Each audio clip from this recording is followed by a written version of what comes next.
और बात अब करते हैं बिहार की सियासी गर्माहट से जुड़ी हुई, जो इन दिनों देखने को मिल रही है, क्योंकि बिहार में जेडीयू से इस्तीफा देकर बीमा भारती ने आरजेडी का दामन थाम लिया और इसी के साथ इंडी गठबंधन में सीटों पर पेच भी फंस गया है। दरअसल पूर्णिया सीट को लेकर बीमा भारती दावा कर रही है, तो वहीं पप्पू यादव भी इसी सीट से ताल ठोक रहे हैं। क्या है ये पूरा मामला, रिपोर्ट के जरिए देखिए।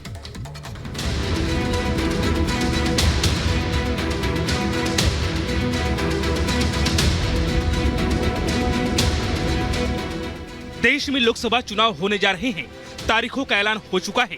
कहीं टिकट बंटवारे का खेल जारी है, तो कहीं टिकट के लिए भागम भाग दिखाई दे रही है। टिकट के लिए रेस ऐसी कि नेताओं का भी दल बदलना शुरू हो गया है। नीतीश कुमार की पार्टी जेडीयू की रुपोली विधायक और पूर्व मंत्री बीमा भारती ने प्राथमिक सदस्यता से इस्तीफा देकर आरजेडी का दामन थाम लिया है और इसी के साथ दावा किया जा रहा है कि वो पूर्णिया सीट से लोकसभा चुनाव लड़ सकती है। पूर्णिया से चुनाव लड़ेंगी आप?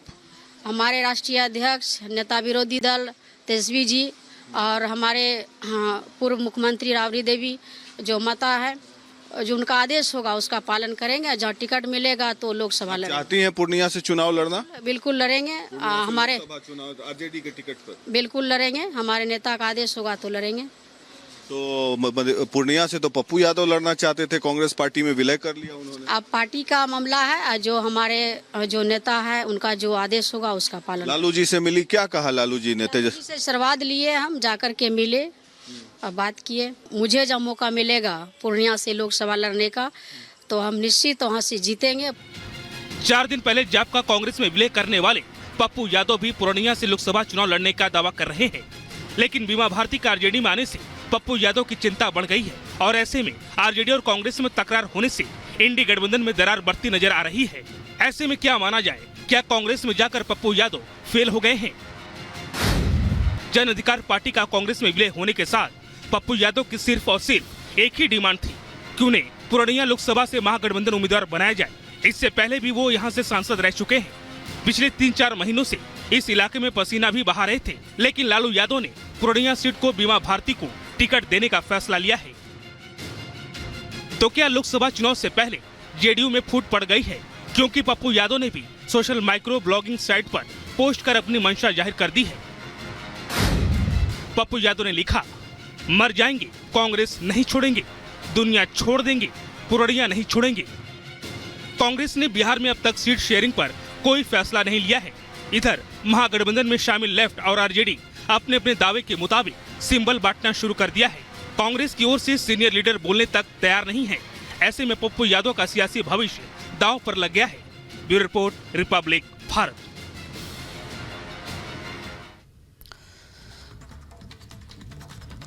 बात भारत और मालदीव के विवाद से जुड़ी करते हैं। अपने भारत विरोधी रुख के लिए बदनाम मालदीव के राष्ट्रपति मोहम्मद मोइजू अब नरम पड़ते दिख रहे हैं। उनके ऊपर कर्ज का ऐसा दबाव है कि अब भारत से मदद के लिए वो हाथ आगे बढ़ा रहे हैं। रिपोर्ट देखिए।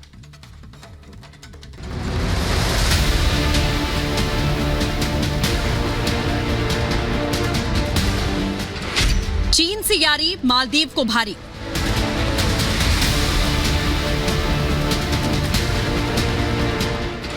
कर्ज का बढ़ा दबाव, धरा रह गया ताव।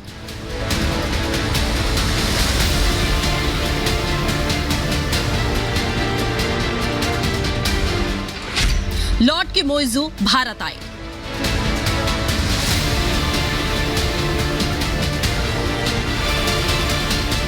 ठीक कहा गया है कि समय सबसे बलवान होता है।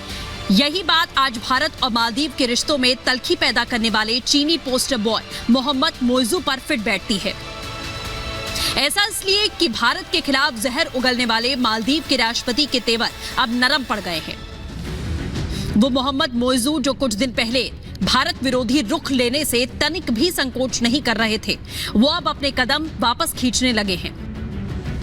आलम यह है कि जिन्हें चंद रोज पहले दुनिया जिनपिंग का जूनियर कहा करती थी, वो अब पीएम मोदी के सामने गिड़गिड़ाने को मजबूर हैं। अब सवाल ये है कि आखिर इतना बड़ा परिवर्तन हुआ कैसे, जिसका जवाब भारत के प्रति मालदीव की निर्भरता है। मामला मालदीव को भारत से मिले कर्ज का है, जिसमें मोइजू इन दिनों इस कदर परेशान हैं कि वो अब अपनी सभी नफरत को भुलाकर भारत से रहम की भीख मांग रहे हैं। जिसकी पुष्टि खुद उन्होंने की है। मालदीव की मीडिया को दिए गए इंटरव्यू में राष्ट्रपति मोइजू ने कहा, भारत का हमारे ऊपर बड़ा कर्ज है, अर्थव्यवस्था से वहन होने से कहीं ज्यादा। इसे चुकाने के लिए रियायत की जरूरत है, जिसके लिए भारत सरकार से बातचीत जारी है। भारत विरोधी रुख के बीच में कर्ज के बढ़ते दबाव से मोइजू की नींद हराम है। वो अपने बड़बोलेपन से खराब हुए संबंधों को लेकर परेशान है। अब ऐसे में वो प्रधानमंत्री मोदी से सकारात्मक जवाब की उम्मीदें लगाए बैठे हैं और नफरत से प्यार के बदलाव के बीच वो पारंपरिक सहयोगी की शान में कसीदे भी पढ़ रहे हैं। मोइजू ने कहा, मालदीव भारत का सबसे बड़ा साझेदार बना रहेगा, इस बात पर कोई सवाल नहीं उठ सकता। मालदीव को मदद देने में भारत अहम है, संबंध बिगाड़ने जैसा कोई बयान नहीं दिया। वहीं जिस कर्ज को लेकर मालदीव के चीन परस्त राष्ट्रपति मोहम्मद मोइजू ने भारत के आगे घुटने टेके हैं, अगर उसकी बात करें तो मालदीव्स के ऊपर भारत का बड़ा कर्ज है। पिछले साल तक 400.9 मिलियन डॉलर का कर्ज, मालदीव रुपया के मुताबिक करीब 6.2 बिलियन। मालदीव की अर्थव्यवस्था से कई गुना ज्यादा का कर्ज है। यही वजह है कि मालदीव के भारत विरोधी राष्ट्रपति मोहम्मद मोइजू अब ठंडे पड़ चुके हैं। जिस नेता ने पिछले साल देश की गद्दी संभालते ही चीन का लाल झंडा थाम लिया था और जिनपिंग के इशारों पर भारत से रिश्ते बिगाड़ रहा था, वो अब तिरंगे की ताकत को सलाम कर रहा है, क्योंकि उसे वक्त के साथ चीन और भारत के बीच का फर्क समझ में आ चुका है। एक तरफ वो चीन जो दोस्ती और पैसे का दिखावा करके गुलामी की बेड़ियों में जकड़ लेता है, तो दूसरी तरफ भारत है जो भरोसे की हर कसौटी पर खरा उतरता है और मुसीबत के वक्त निस्वार्थ भाव से हमेशा सबसे पहले आगे आता है, जिसका सबसे पहले श्रीलंका ने लोहा माना और अब मालदीव के राष्ट्रपति मोहम्मद मोइजू भी इसे बखूबी पहचान रहे हैं। Bureau report, Republic Bharat.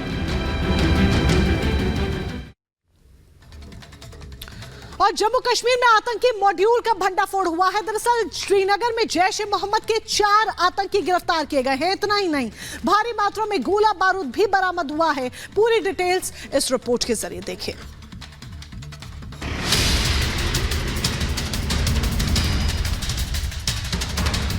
Jammu Kashmir में पुलिस को एक के बाद एक बड़ी सफलता हाथ लग रही है। पुलिस ने एक बड़ी सफलता हासिल करते हुए जैश ए मोहम्मद आतंकवादी मॉड्यूल का भंडाफोड़ किया है।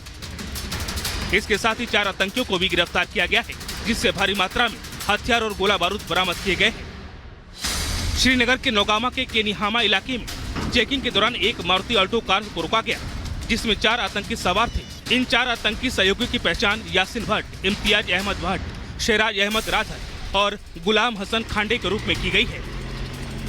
इन आतंकियों के कब्जे से भारी मात्रा में गोला बारूद बरामद किया गया है, जिसमें 3 मैगजीन के साथ एक AK-56 राइफल, 2 मैगजीन के साथ एक ग्लॉक पिस्तौल, 6 चीनी ग्रेनेड समेत आपत्तिजनक सामग्री शामिल है।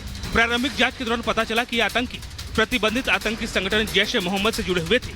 Bureau report, Republic Bharat.